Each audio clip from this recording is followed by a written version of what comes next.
মহাকাশ যাত্রার যুগ শুরু হওয়ার পরে মানুষ মঙ্গল গ্রহকে একটি নতুন বস্তি হিসেবে গড়ে তোলার স্বপ্ন দেখেছিল।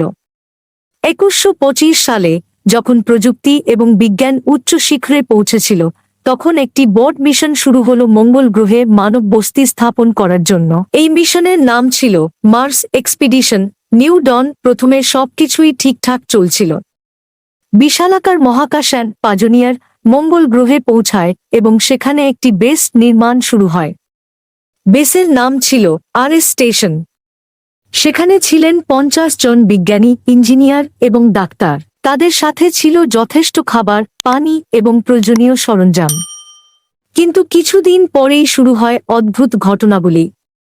আরএস স্টেশনের সদস্যরা লক্ষ্য করেন যে রাতে অদ্ভুত আওয়াজ শোনা যায়। প্রথমে তারা ভাবেন যে এটি হয়তো বাতাসের শব্দ, কিন্তু কিছুদিন পর তারা বুঝতে পারেন যে এটি বাতাসের আওয়াজ নয়, কিছু ভিন্ন। এক রাতের অন্ধকারে ডক্টর এমিলি রিডার নিজের ঘরে কাজ করছিলেন।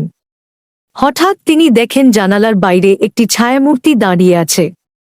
তিনি ভয় পেয়ে চিৎকার করেন, কিন্তু ছায়ামূর্তি হঠাৎ অদৃশ্য হয়ে যায়। রিডার মনে করেন এটি তার কল্পনা, কিন্তু তিনি রাতে আর ঘুমাতে পারেন না। পরদিন আরেকজন বিজ্ঞানী ডক্টর জেসন কলিন্স স্টেশনের বাইরে কাজ করতে যান। হঠাৎই তার স্যুটের সেন্সর অস্বাভাবিক উষ্ণতা শনাক্ত করে। ডক্টর কলিন্স নিজের চারপাশে তাকিয়ে কিছুই দেখতে পান না, কিন্তু তার মনে হয় কেউ তার পেছনে দাঁড়িয়ে আছে। তিনি তাড়াতাড়ি কাজ শেষ করে ফিরে আসেন, কিন্তু তার মনে হয় কিছু একটা তাকে অনুসরণ করছে। কয়েকদিন পর এক রাতে স্টেশনের বিদ্যুৎ সিস্টেম হঠাৎ বন্ধ হয়ে যায়। অন্ধকারে সবাই নিজেদের কেবিনে আটকে যায়। অন্ধকারের মধ্যে তারা শুনতে পায় ভারী পায়ের আওয়াজ। কেউ কিছু দেখতে পাচ্ছিল না, কিন্তু সবাই অনুভব করতে পারছিল যে কিছু একটা তাদের মাঝে চলাফেরা করছে। ডে রিডার আর সহ্য করতে না পেরে বাইরে বেরিয়ে আসেন। তিনি দেখতে পান একটি ছায়ামূর্তি যা তার দিকে ধীরে ধীরে এগিয়ে আসছে। তিনি ভয়ে পিছিয়ে যান, কিন্তু সেই ছায়ামূর্তি আরও কাছে আসতে থাকে।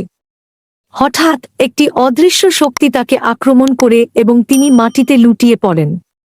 স্টেশনের সবাই আতঙ্কিত হয়ে পড়ে। পরদিন সকালে তারা দেখতে পায় ডক্টর রিডারের দেহ নিথর অবস্থায় পড়ে আছে, তার মুখে একটি ভয়ঙ্কর আতঙ্কের চিহ্ন।